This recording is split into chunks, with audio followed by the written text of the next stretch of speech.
Être aumônier, je dirais que c'est d'abord une posture d'écoute. J'ai envie de dire que c'est se mettre à disposition et puis aussi en disposition. Parce que l'écoute, je pense, ça appelle à une disposition intérieure. Il y a bien sûr une part de technique, d'apprentissage, mais c'est aussi une disponibilité. Je prétends pas toujours y arriver, mais c'est en tout cas ce à quoi j'aspire. Mon quotidien ici à l'hôpital, il est bien sûr fait de plein de rencontres. C'est pas forcément si évident parce que ça demande de chaque jour aller frapper à des portes et puis la porte s'ouvre sur une terre inconnue en fait, sur cette personne que je vais rencontrer. Pour moi, c'est pas toujours si facile. Et du coup, je crois que ce qui m'aide dans mes visites, c'est vraiment de savoir et même d'avoir la conviction, j'ai envie de dire, que je suis pas seule en fait quand je visite. Alors c'est pas facile et ça m'a demandé beaucoup de travail. Je pense que la première année, je venais vraiment toute seule dans mes visites. Et d'ailleurs, ça se passait moins bien. Et puis peu à peu, quand je suis venue vraiment habiter de la foi, en étant sûre que Jésus était aussi présent dans tous ces moments de visite, eh bien peu à peu, ça s'apaise en moi et puis je pense que ça peut rejaillir aussi dans ces temps de rencontres. Vraiment plus concrètement, j'essaye de penser de le prendre avec moi avant chacune de mes visites. Et puis au moment où je frappe à la porte, au moment où j'entre dans la chambre, c'est juste une petite prière intérieure où je lui dis simplement « mais sois avec moi ». Et puis toi, tu sauras ce dont cette personne elle a besoin pour poser les bons mots et les bons gestes durant ce temps de rencontre. Dans ma mission ici à l'hôpital, en fait, je rencontre tout patient hospitalisé, peu importe sa foi, ses croyances. Et puis bien sûr que, en venant quand même avec ce rôle d'aumônier, parfois et même régulièrement, j'ai envie de dire, parce que dans chacune de mes semaines, si ce n'est quasi quotidiennement, je termine certains de mes temps de rencontre avec les patients par une prière. Ce moment-là, il me semble assez important parce que c'est vraiment le moment où on peut y remettre un petit peu tout ce qui s'est dit en fait durant l'échange, le confier un peu plus haut. Ça fait une synthèse de ce partage qu'on a vécu ensemble. Un élément important aussi qui est toujours à retravailler un petit peu quotidiennement, c'est tout l'échange avec le personnel soignant. C'est vraiment une collaboration importante et puis qui m'aide en fait à aiguiller ensuite mes temps de visite et de rencontre. Partage-nous une belle rencontre que tu as vécue.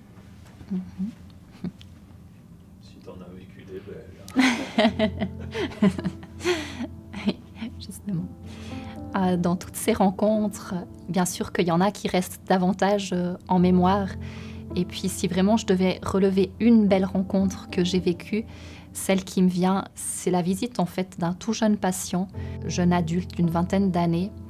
Et puis en fait, j'allais à cette visite pleine d'a priori, parce que c'est peut-être pas la population finalement avec laquelle je suis le plus à l'aise, également hors de l'hôpital. C'est vrai que l'adolescent ou le jeune adulte, oui, je suis pas forcément très à l'aise pour converser avec cette tranche d'âge-là.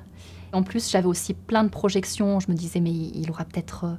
ça va lui faire peur quand je vais me présenter comme aumônier ou comme accompagnante spirituelle. En plus, je suis une jeune fille, il va peut-être pas avoir envie de se confier. Enfin, voilà. Je venais habiter de tout ça. Et puis, on a pris un premier temps de partage, d'échange. Et au bout d'un moment, arrive son repas. Là, je me dis, bon, on va gentiment clore, je vais le laisser manger. Et puis je lui pose une toute dernière question qui pour moi signifiait vraiment la fin de l'échange. Je lui demande simplement de quoi il aurait besoin, le plus besoin pour les prochains jours à venir. Et là en fait, à mon grand étonnement, ça a vraiment ouvert une brèche parce que du coup, il y a les émotions qui sont montées en lui. Voilà, il a commencé à pleurer, on a laissé cet espace pour que l'émotion puisse se vivre. Je crois que c'est dès ce moment-là que l'échange vraiment profond et que l'écoute profonde a pu commencer. Cette rencontre, elle m'est toujours restée en mémoire, parce que déjà, elle m'a servi de leçon par rapport à mes a priori, mais surtout aussi parce qu'en fait, sur le moment-là, j'ai été extrêmement touchée. Je suis toujours impressionnée par la confiance que peuvent me témoigner et témoigner à mes collègues ces personnes qu'on écoute. Et puis là, ce qui me venait en même temps que j'étais présente avec lui, c'était aussi une prière intérieure où je disais là-haut, mais merci en fait de ce que tu me donnes de vivre parce que Je m'étais jamais attendue à vivre de telles choses en fait. Et puis ouais, c'était vraiment un moment fort pour moi. Régulièrement, les personnes que je rencontre, autant ici à l'hôpital que dans mes proches, dans mon entourage, souvent j'entends « Ah mais ça doit être difficile ton métier, enfin voilà, d'écouter toutes ces souffrances ». Oui, bien sûr que j'entends beaucoup de choses qui parfois peuvent me toucher ou faire plus ou moins écho, mais je crois qu'en fait, ce qui me frappe le plus, c'est de voir la souffrance. J'ai aussi des images qui me viennent en tête et puis qui, je pense, restent un peu plus. Je pense notamment de nouveau à un très jeune patient et c'est vrai qu'avant d'aller le rencontrer, ben voilà, on a un prénom, un nom, un âge. Je savais que c'était une situation de cancer, mais au moment d'ouvrir la porte, je découvre vraiment une personne complètement oui, amaigrie, le corps décharné et puis aussi vraiment très très souffrant. Enfin, c'était quelqu'un de prostré et puis c'est vrai que ça, c'est des images qui me restent plus en tête et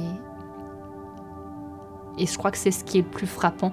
Et peut-être qu'en fait, je m'y prépare moins aussi parce qu'on se prépare à entendre des choses difficiles, mais à voir, ben, tout à coup, soudain, on est là et puis on voit. Je pense souvent d'ailleurs aussi au personnel soignant qui aussi sont confrontés à voir tout le temps cette souffrance en fait. Je crois que ce que j'ai aussi envie de relever, parce que c'est aussi une réalité, c'est que je peux aussi parfois sortir d'une visite en fait en étant ressourcée. Parfois, à l'inverse, je peux arriver dans ma visite en étant habitée de ce qui s'est passé avant, même hors de l'hôpital. Je peux arriver avec mes petites contrariétés. Et puis voilà, je dois essayer de les laisser devant la porte pour être pleinement présent avec la personne que je suis appelée à rencontrer. Et puis en fait, à ce moment-là, il y a vraiment une rencontre qui se vit. Il y a quelque chose de profond qui se partage. Il y a peut-être un temps de prière. Et en fait, en sortant, je me rends compte que je ressors apaisée de ce temps-là. Par rapport à tout ce qui se vit ici à l'hôpital, bien sûr que les moments de ressourcement sont importants. Ben pour venir habiter de cette foi et de cette présence de Dieu en moi, j'ai vraiment besoin que ma foi soit elle-même vivifiée. C'est vrai que pour moi, prier seule, c'est pas évident et c'est quelque chose que je peine. Et du coup, ce qui m'aide beaucoup, c'est vraiment tous les temps que je peux prendre de prière en communauté. Donc que ce soit une messe, que ce soit des animations de messe avec les jeunes, des temps de louange, enfin c'est vraiment des temps d'adoration qui sont aidants parce que ça m'aide à me centrer dans ce moment et puis à être portée aussi. Une autre chose qui m'aide vraiment beaucoup à entrer en prière, mais pas seulement, aussi qui m'est ressourçant parce que ça me permet aussi de laisser vivre, je pense, les émotions en moi, c'est la musique, donc l'écoute de musique et le chant. Ça m'est vraiment précieux aussi pour... Oui, je pense qu'en plus, c'est vraiment selon mes humeurs, selon ce que j'ai pu vivre, la musique va pouvoir s'adapter. Puis pour moi, c'est vraiment quelque chose qui permet de vivre l'émotion. Et voilà, j'ai beaucoup de plaisir dans mes engagements, dans le chœur de jeunes, à l'animation de messe. C'est des choses qui me sont vraiment nécessaires pour vivifier ma foi et puis me donner de l'énergie pour ensuite visiter ici à l'hôpital. You are mighty to save.